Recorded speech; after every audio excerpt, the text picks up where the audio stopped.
Thank you so much, Helen. I hope that you can all hear me clearly. It gives me great pleasure to join you this morning. Thank you for the invitation. Helen, as you very kindly introduced me, I fulfill a number of roles. I am a practicing GP in Northeast Derbyshire, which happens to be one of the ex-mining areas in England with significant deprivation. I also have an honorary professorial chair at the University of Birmingham in the College of Medicine and Dentistry, and I work as vice president for the Royal Society for Public Health. I'm really looking forward to the discussion with yourselves today, and I want to start particularly with this vision statement. I try to always do this because I'm mindful that when we talk about health inequalities, there is always a danger that the conversation is in a deficit space that describes everything that is wrong. And there are many things that are wrong and describe all the challenges. And there are many challenges. But I think it's important that we can rally around a common cause of what a future state could look like.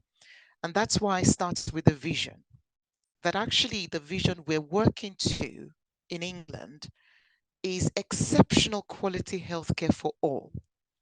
I underscore for all to call into the room the people and the communities that tend to be disappeared, even when we use the word for all, whether that's people with learning disability or autism or people in our asylum seeker system. I include these people when I say for all. And it's exceptional quality healthcare for all, including them, by paying attention to three dimensions of inequity to make sure that people have equitable access. People need to be able to cross the threshold in the first place. And once they get over the threshold, that they have an excellent experience. Because when you suffer multiple disadvantage, the quality of your experience becomes even more significant because it will determine your future health seeking behavior. It will determine your outcomes. And our hope is when we pay attention to equitable access and excellent experience, that people will achieve the optimal outcomes that I'm sure everyone on this call is seeking to achieve. And if I can go on to the next slide, please. Thank you. This next slide is really to give a sense of the fact that we are not bereft of policy, because sometimes the conversation can be around seeking permission to act. And seeking permission to act often presents itself in terms of what policy are we operating under. I just want to say, first of all, that there is actually a moral and a human imperative to address health inequalities, regardless of policy. But for what it's worth, I thought it might be useful to call out a number of the policy underpinning for the work that we do. The NHS long term plan was published in 2019 before the pandemic, and it made very strong commitments to accelerate action to reduce health inequalities. From a legal point of view, last year, the Health and Social Care Act now includes ever stronger health inequalities duties on NHS England, integrated care boards, and providers across the country. Every year, the government publishes its mandate to the NHS, and this year's mandate continues to include the requirement for action to reduce health inequalities. And there are so many other policy drivers, but this is just to give you a flavor of maybe the key ones. And actually, to call in the NHS constitution itself, which talks about differentially focusing effort on people and communities who will otherwise be left behind. And going on to the next slide, thank you. I just here really want to address the question of integrated care systems. So many of you will know that as part of the new law, the 2022 Health and Care Act, in England, we now have 42 integrated care systems. And the white paper that went through Parliament to establish these integrated care systems was very clear about the four aims of establishing the ICS. And it's really powerful that one of these aims is to tackle inequalities in outcomes, experience, and access. You can hear the echoes of the vision statement that I started my remarks with, even in the white paper and the law that now establishes the ICSs. This is an incredibly important lever because it means that in 5 to 10 years, when we look back on the ICS and we want to assess the degree to which we've succeeded or not, I put to you that we should be looking through the lenses of these four aims for which the ICSs were set up in the first place, one of which is to tackle inequalities. On the next slide, it's to then begin to unpack what all of that means in practice. And I always start with the case for tackling health inequalities. I choose to start with people. There is a people cost to health inequalities. This isn't simply a policy or a strategy conversation. This is a conversation about real people and their lives. And I just want to call out a few data points. But as I call out these data points, I implore you to think about the individuals that sit behind the data. We went into the COVID-19 pandemic knowing that Black women were 4 times more likely to die in childbirth or the year following delivery compared to their white counterparts. We went into the pandemic knowing that a homeless person, if they happened to be a man, had a life expectancy of 46 years. If it was a woman, 43. We arrived in the pandemic with people with learning disability living 10 to 15 years shorter than the rest of the population. People with serious mental illness, up to 20 years shorter. We arrived in the pandemic with people from our poorest communities, the bottom quintile, as we call them, with a healthy life expectancy gap of nearly 20 years, 19.6 to be precise. And when we arrived in the pandemic, what it did was to exacerbate, highlight these pre existing inequalities.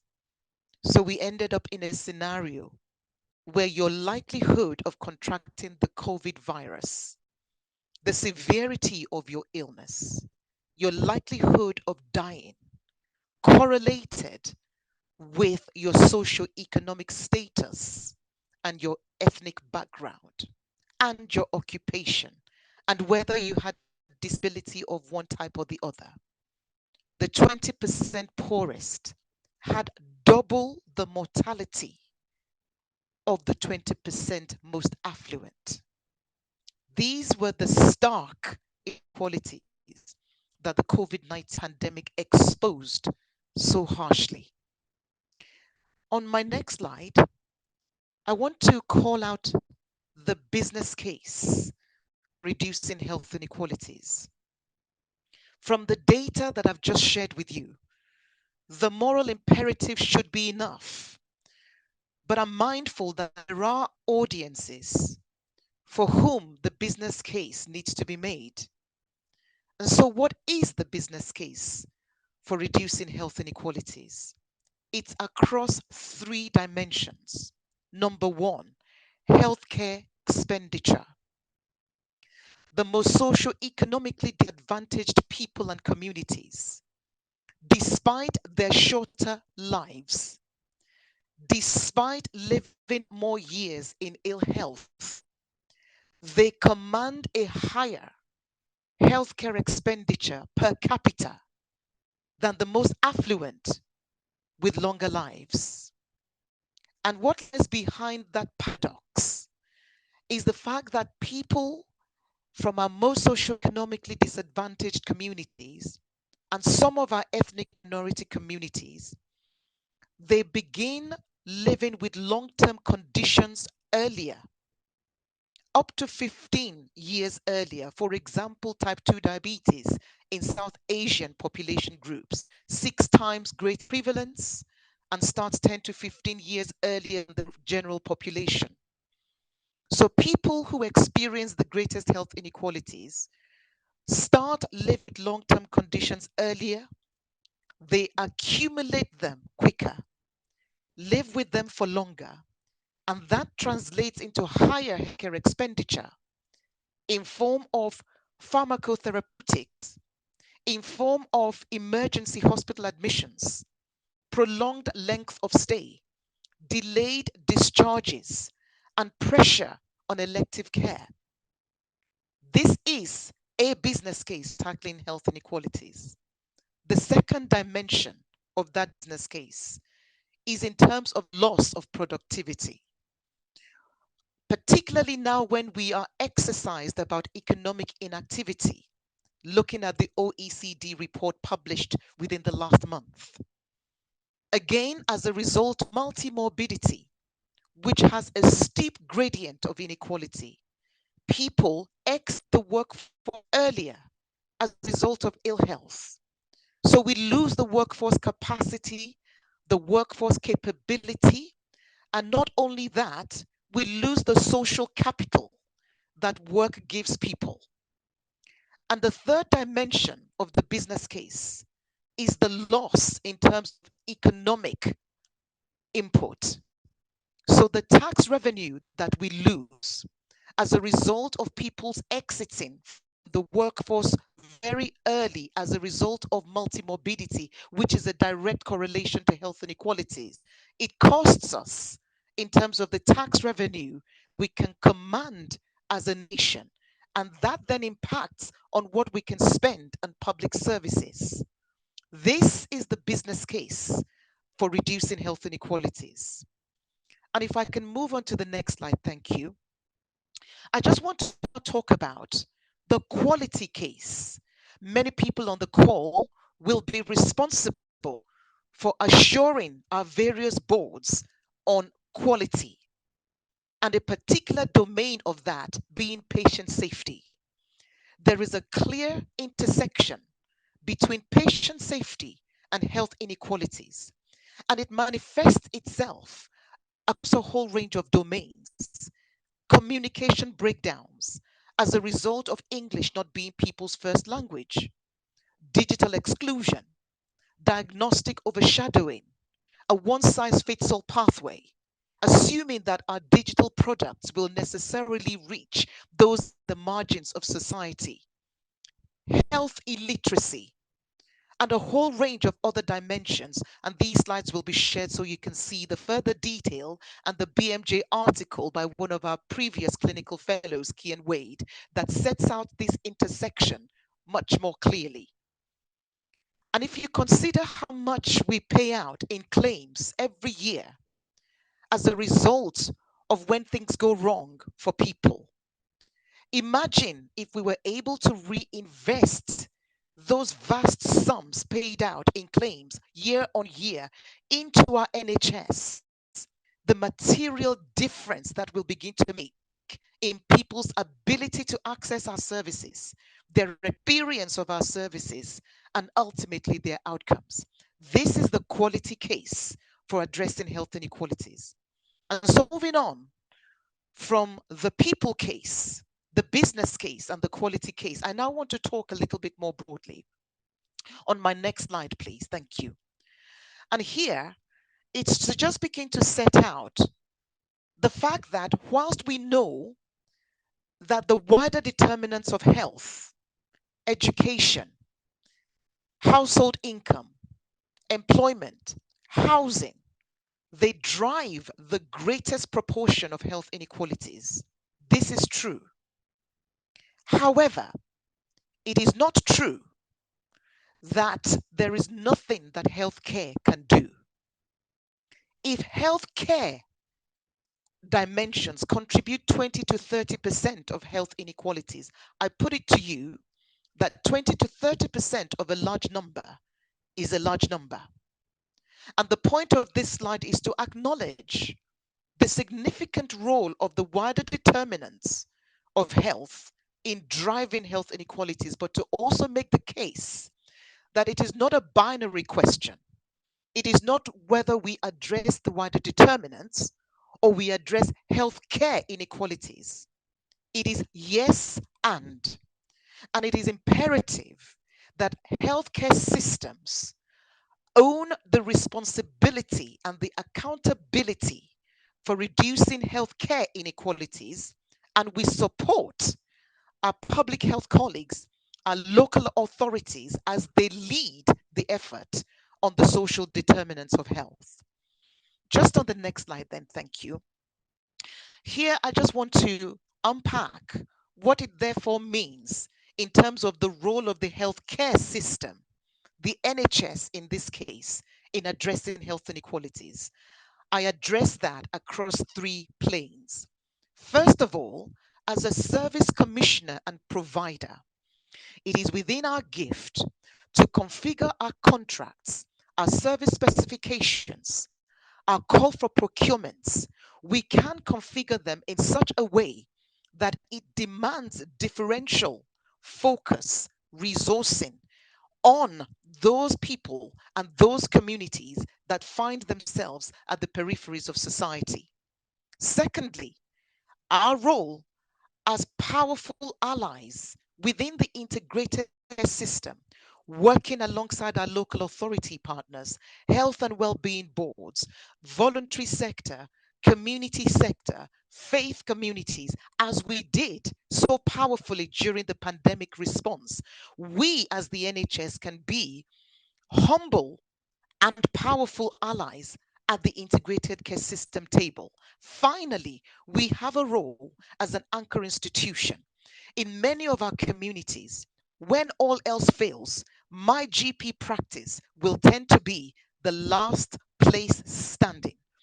The local hospital will tend to be the last place standing. And therefore, we are anchor institutions everywhere where the NHS finds itself.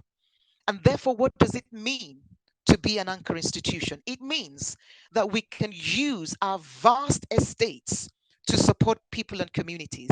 It means that we can use our enormous employment potential as the second largest employer in the world.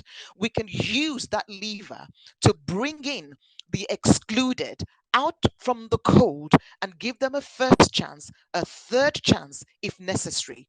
We can look at our procurement frameworks and use the social value segment of our procurement frameworks to insist to our vendors that they must submit proposals that describe how they are going to use the contract we're going to give them to support the people and the communities in which they're going to operate. We can use these three dimensions to leverage our role as the NHS to address health inequalities.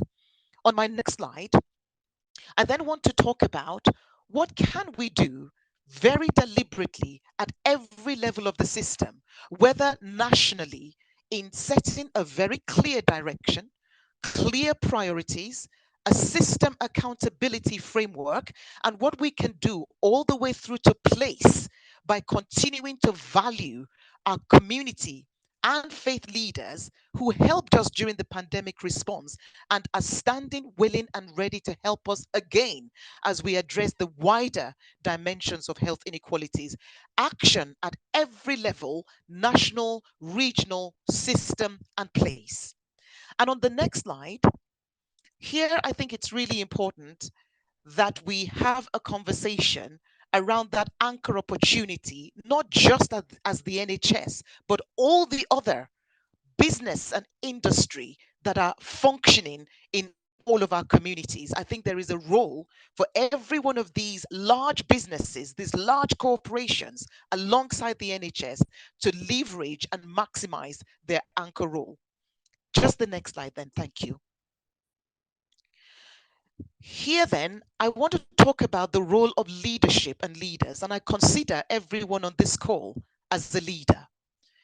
I think we can set a very clear direction, and that's what I've tried to do by sharing with you the vision. We can create a powerful and positive culture of improvement. Let's use our voices and our pens to write a different story about health inequalities that removes health inequalities from the too difficult to do pile and puts health inequalities in the eminently doable, eminently tractable space. And it matters what we say. And finally, let's hold ourselves, our colleagues, our organizations, and our systems to account to deliver on behalf of the people and the communities who have little or no voice and are looking to us to use our voice and our influence to better their lot. These are the roles of leadership and leaders as I see it in our endeavor to address healthcare inequalities. What does this mean in practice? On the next slide, I want to address some of these dimensions really quickly. I'm mindful of the time, so I'm going to pick up the pace. So, from a direction setting point of view, in England, we've set out 5 strategic priorities for all our integrated care systems. The first one is to ensure that we restore our NHS services inclusively, whether that is in terms of the electives waiting list, urgent and emergency care pathways, general practice access, how we handle DNAs, cancellations, and the rest of our clinical pathways. Priority 2 is to mitigate against digital exclusion, to understand that there are people and communities who may not be able to engage with our digital products and pathways at the same pace as everybody else, and to make provision for them nevertheless. The third is to ensure that our data sets are timely and complete, especially ethnicity coding, because without that bedrock, it becomes impossible to disaggregate the data and gain meaningful insight to drive improvement. The fourth priority is to accelerate on preventative programs, and I'll talk about that in just a moment. And finally, it's to strengthen leadership and accountability. And whether that means we have a senior responsible officer at executive level in each of the 7 regions, the 42 integrated care systems, and each of our provider organization, and each primary care network has a named health inequalities lead. And we've developed a framework and suite of resources to support leadership and accountability. On the next slide, thank you. I then want to talk about, just onto the next one, thank you. So this slide here is to describe how we framed the question of healthcare inequalities in a way that gives us, number one, focus, number two, traction, thirdly, impact. Oftentimes, people describe health inequalities as being complex, nebulous, amorphous, difficult to wrap your arms around, and not knowing where to start. Core 20 plus 5 is not a silver bullet. It is not the sum total of the answer to addressing health inequalities, but it absolutely is a framework for gaining clarity of focus on a sphere of influence in order to be able to drive traction and demonstrate impact within a reasonable time frame. So what is Core 20 plus 5? Every one of the 42 integrated care systems have been asked to identify their Core 20 plus, the population cohort that is Core 20 plus. Core 20 are the 20% most socioeconomically deprived by the index of multiple deprivation, the IMD. The plus are the communities that tend to be typically lost from the data: homeless people, asylum seekers, refugees, people in the justice system, people in coastal communities, people living with multimorbidity, and others. The plus is determined at ICS level. The core 20 is based on national data. The 5 are the clinical areas contributing the most to premature mortality or mortality disparity. So maternity, we're asking for continuity of maternity carer for our most socioeconomically deprived women and ethnic minority women. Serious mental illness, we're asking for annual physical health checks for them. Chronic respiratory disease, we want to drive up uptake of COVID, flu, and pneumonia vaccines to reduce infective exacerbations, hospital admissions, and mortality in our core 20 plus. Early cancer diagnosis, we want to be diagnosing cancer at stage 1 or 2 in 75% of cases by 28-29 and overcome the current situation where 24% of cancers diagnosed in stage 3 or 4 in accident and emergency occur in the core 20 plus. And then CVD prevention, cardiovascular disease prevention, hypertension case finding, hypertension optimal management, lipid optimal management to drive down the differential incidence and prevalence of stroke and heart attacks in our core plus. And across the 5, smoking cessation, because smoking has the strongest correlation with health inequalities on a social gradient. That is core 20 plus 5. That's the adult version. On my next slide, there should be the children and young people version, and I'll talk to that very quickly. It is the same core 20 plus population, but the 5 clinical areas are different for children and young people. For them, it's asthma, diabetes, epilepsy, oral health, mental health.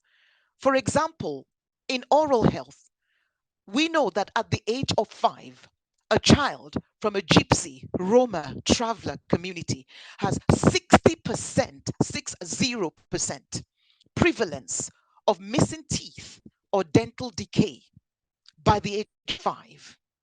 That is why oral health is one of the clinical areas.